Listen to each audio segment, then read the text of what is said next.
There's a saying that goes, "It's a riddle wrapped in a mystery, inside an enigma." Did you know that it was Winston Churchill who coined that phrase?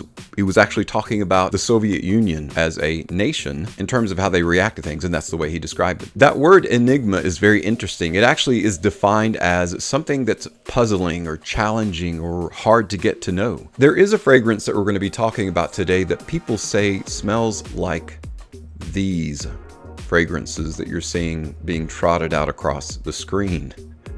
So there are some examples here. I don't know how many examples I'm going to end up putting up, but I'll slowly scroll them across the screen so that you can think to yourself, what fragrance smells like these? Absolutely nothing wrong with public opinion, but we're going to come back and talk in detail if in fact the fragrance in question smells like these, or maybe it smells a little bit different. Got that and more coming your way, so stay tuned.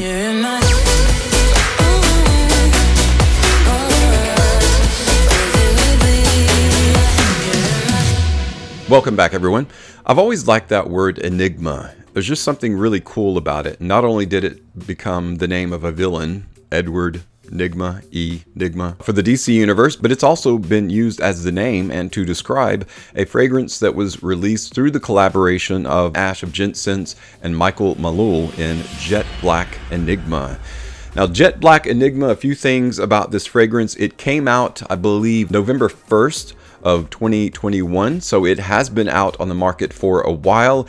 It's seen a couple of different iterations of packaging. This is actually the new box. It had an old style bottle, which I'm going to show you here. That's what the bottle used to look like. And by the way, guys, I really like the improvements that they've made in the packaging and the presentation. First of all, I'll show you the box. The box is really cool. It has, and this is the only one of this particular style because of the name, Jet Black Enigma. It has kind of a matte finish to the box itself, so it's not shiny, with the exception of Michael Malul and Gents and the name Jet Black Enigma. That is in shiny gold. It's kind of a neat effect. It makes it kind of pop off of the packaging, as you can see. On the front, it says 100 ml eau de parfum, or 3.4 fluid ounces. On the inside, I really like the fact that it sits inside a very cushy, kind of velvety, kind of soft cushion, instead of just more cardboard cut out in the shape of the bottle. That was the old box style. The new box style, of course, it fits snugly, but it's very soft. It would actually cushion the fall if you ever drop the box, which is really cool. And it's a nod towards keeping the packaging as opposed to throwing it away. And of course, again, the bottle itself fits snugly inside the box, as you can see. And this is the new style bottle. Now, what do I like about the new style bottle as opposed to the old? There's nothing wrong with the old bottle. If you have it, that's perfectly fine.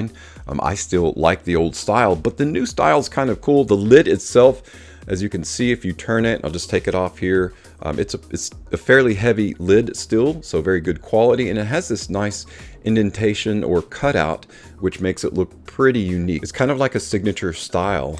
And so when you put it on and it's fitting sideways like that, it looks really cool on the shelf.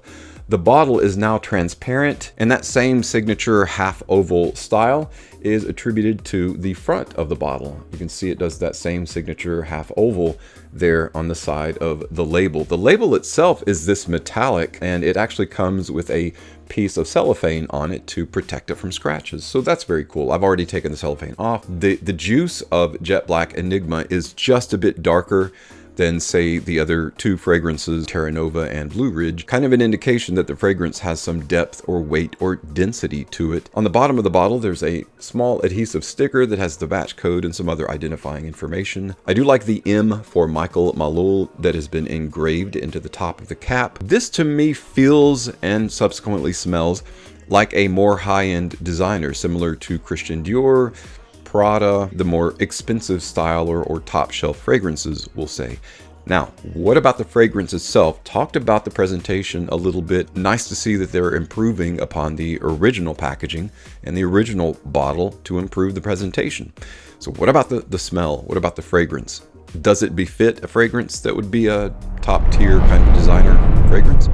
In today's market, where everything is pretty much oversaturated and there are 1.5 million smell-alikes, and fragrances are designed to a degree to smell like some of the most popular fragrances, because of course If you're a designer, you want your fragrance to sell and you want people to like it. That's kind of the category that a lot of fragrances fall into. So it's kind of a neat trick to create something that doesn't smell like everything else. And Jet Black Enigma is definitely its own creation, its own aroma. So let's talk a little bit about the notes that create this and maybe the mindset behind. Of course, I don't have to tell you, you can go to Gents right now and watch the video about the launching of the fragrance and get more information that I'm going to share with you today. I'm just giving you my opinion based on my experiences with it and what I think you as my viewers, whom I've gotten to know, might think of the fragrance and might like it, or maybe things that you might not like about it. All right, so let's talk about the notes in Jet Black Enigma. On the very back of the box, it has the actual bottle label in smaller form, so you can see what it's going to say and look like. And it also has the website, visit michaelmalul.com, the Instagram, and then it has the actual top, mid, and base notes of the fragrance, which I really like. A lot of design houses will do this, like Hugo Boss and Giorgio Armani will do it sometimes. But for top notes, Jet Black Enigma has ginger, cardamom, cinnamon, and black pepper. It has the heart notes of saffron, vanilla, labdanum, and vetiver, or vetiver root, they say, with base notes of cypriol, oud, patchouli, and tonka bean. Now in specific, did you notice something that kind of stands out about the list of notes in the fragrance? Where's the bergamot, right? Where's the grapefruit? Where's the any kind of fruit? Any kind of floral note?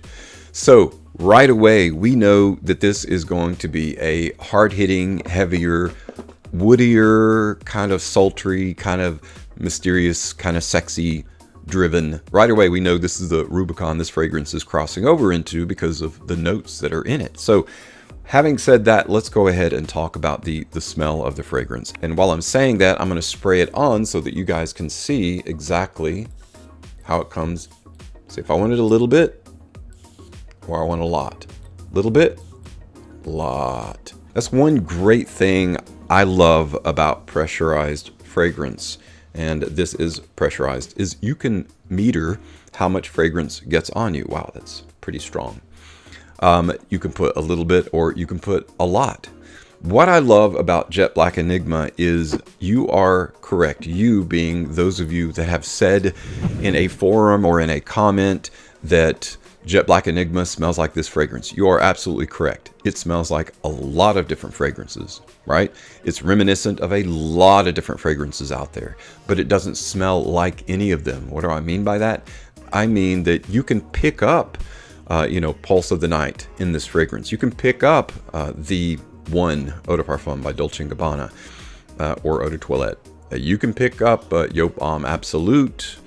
Heck, you can even pick up a little bit of a hint of Encre Noir in this, but it doesn't smell like any of those. It has reminiscent touches of kind of here and there of all of those fragrances. And again, as I said before, that's kind of a neat trick to come up with and to create a fragrance that stands on its own as unique, but also reminds you of these other very popular, very well done fragrances. Immediately you get, as you smell this fragrance, this very kind of warm embrace. You immediately get this spicy ginger, right? That's just really, really got this come hither warmth about it. Immediately you get that cinnamon. In the open, I catch a little bit of that saffron as well. It's more like an integral handshake between notes that is just super unified, very warm. It's the perfect kind of spice for handshake from the open into the mid. Although this fragrance comes across completely dry, elegantly so, I don't get a lot of vetiver, but I do get a good bit of vanilla and that labdanum. So it has this very warm, kind of lightly rough olfactive feeling as you're smelling it, as it starts going into the heart. But in the dry down is really where this fragrance finds its legs and stands alone as just a really great kind of a sexy masculine fragrance that suddenly then can just be more than just a cold weather, like a fall or winter fragrance. It can be a nighttime, date night fragrance. So not only does Jet Black Enigma have the earmarks that we all like to check off those boxes of when we first smell a fragrance and we're wondering in our mind whether or not it could be a good signature scent. You know, could people think of me when they smell this? Yes, absolutely. Great signature scent. But more doors open when you start thinking about scenarios like dating or the office or holidays or family gatherings or whatever it is that you do with your time, where you want to smell good, where you want to smell like a particular something. Enigma is a great word for this fragrance because it does have that sexy, mysterious, kind of challenging puzzle. You know, I want to figure this out. That's kind of what it smells like. And when people smell it on you, they kind of want to figure it out. In fact, I went to the doctor today. It was just a typical checkup visit after having COVID. And she said, my doc said, I don't know, whatever it is that you're wearing, I really like it, because a lot of fragrances will slap you in the face. And she said all this before I could even respond. She was like, a lot of fragrances men that come into the office will slap me in the face, and I don't really like that. But the fragrance that you're wearing has this presence about it. It's strong, but it's not overpowering or overbearing. And I was like, I feel the same way. It's called Jet Black Enigma. That's a great attribute of a fragrance, especially one that you want to wear on a date. You don't want to you don't want to brute them in the face, right? Not that brute's bad. You don't want to have a brute force fragrance with a date when you first meet somebody, or even on a second date or subsequent third date. Jet Black Enigma is perfect because it's powerful, but it's warm. It's something that introduces itself over time, and in specific, the dry down is extremely long lasting. Palpable, powerful, long lasting, has its own kind of sense, its own personality, its own presence. Those are all attributes of Jet Black Enigma. It's really good. So I'm excited to, and the first time that I wore it, I got a compliment, actually with more information than I anticipated from my doctor. So should you get Jet Black Enigma? What about the price? Well, it is an expensive fragrance, but insofar as Prada, Yves Saint Laurent, Christian Dior, they produce fragrances, and at retail costs, they are expensive. Just like anything, I don't ever recommend purchasing something at full retail if you don't have to. You can get Jet Black Enigma at a discount. You can get it on sale.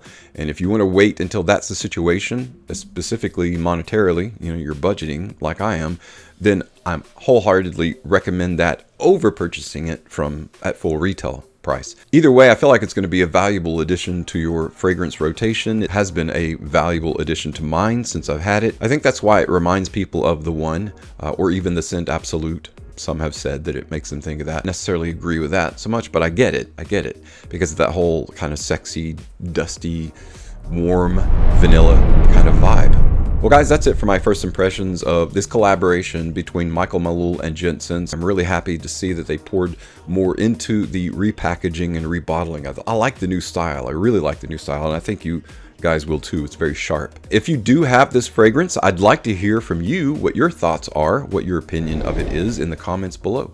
Guys, thanks so much for stopping by and checking out today's video. As always, thank you so much for your support on my channel. I'm Tommy with Studio Sense, and I'll see you tomorrow.